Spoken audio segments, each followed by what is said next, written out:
Two households, both alike in dignity, in fair Verona where we lay our scene, from ancient grudge brick to new mutiny, where civil blood makes civil hands unclean. From forth fatal loins of these two foes, a pair of star-crossed lovers take their life. So, Christine, I was going to ask you what Romeo and Rosaline is about, but for our public who are actually reading and looking on the website, there's a description that you came up with when publicizing the show. It says, Andrew Batten's lively spoof of Romeo and Juliet takes us on a risque romp through Verona and the bumpy lives of those characters who make it to the end of Shakespeare's tragedy. Alive, told with wit, panache, horseplay, swordplay, confusion, and romance with a dash of starlight. Can you take us, can you add any more to that? Well, basically it's a story that follows the love lives of several characters who make it to the end of Shakespeare's Romeo and Juliet alive. Nice. All while exploring the question is what is basically a woman of the Renaissance, of intelligence, beauty, wit, and means to do, when she's just not interested in Shakespeare's most famous lover. That's it right there? Why must I follow that dull and narrow path that makes me object of men's joy and wrath? Why must I grow like mushroom in the shade beneath the mighty oak that is man-made? This Romeo with loving shadows me.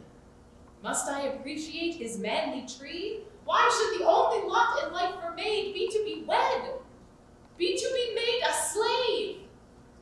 And Christine, I wonder if you could walk our viewers through the relationship with the playwright Andrew Batten for Romeo and Rosaline, and how you were connected to Andrew Batten, and just what brought this production to life for you.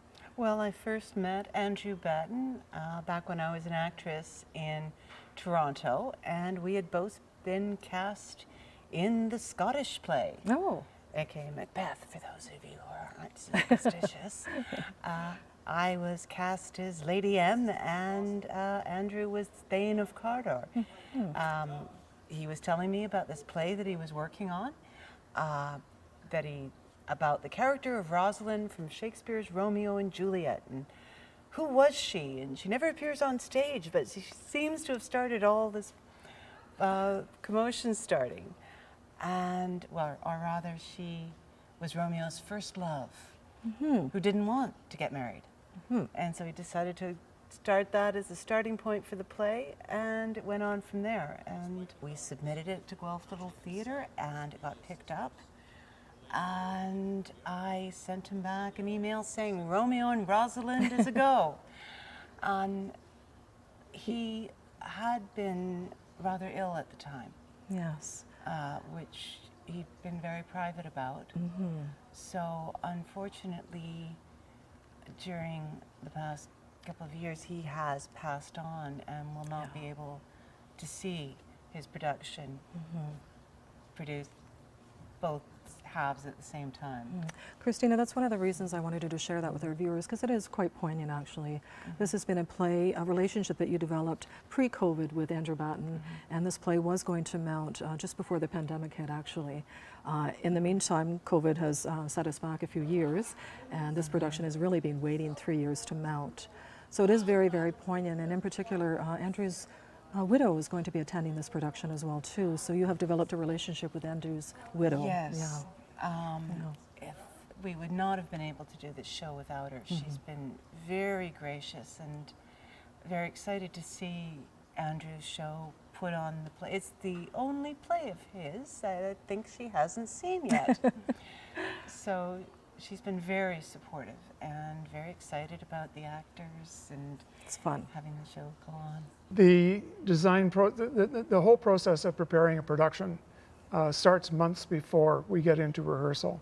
And Christina and I met quite a few times.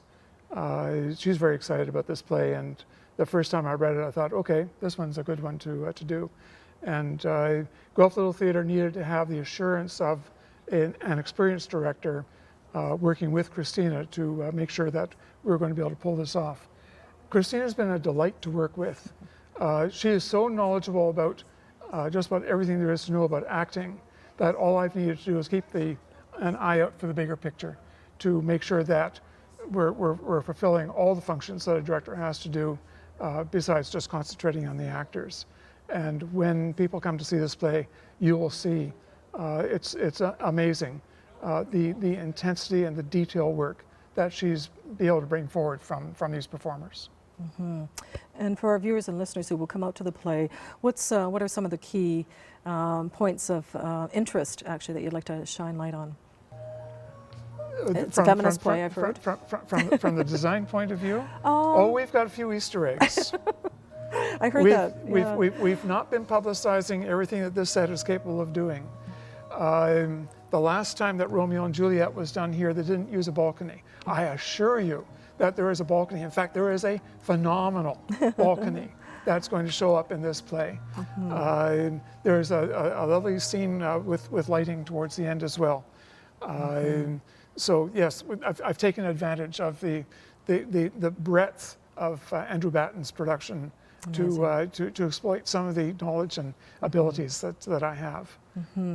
As far as in the humor in the role and the physicality of each role that the person takes on, could you describe that a little bit for our audience? Well, basically they have to bring a sense of humor and a willingness to try things and to listen to their partner and accept what their partner is giving them and play with it. It's a very physical play. One of the delights is the language, of course. It's very funny and a very sharp wit. Yeah. So it's wonderful to see that level of sophistication in young people. Yeah. There's a bit of horseplay, so there's some physical comedy, there's some sword play. So some of the actors have had to learn how to handle a sword and do sword work safely. And a couple of pratfall, various other couple things. Couple of surprises. Yeah. But the wonderful thing about this play is that the playwright loves every character. Okay, yeah. And there is something for an actor to get out of each character. One of the wonderful things about Andrew Batten's sense of humor was it was never mean-spirited or ugly. Even if a character is a fool, he's still our fool. Yeah, I love that. Very endearing kind of fool.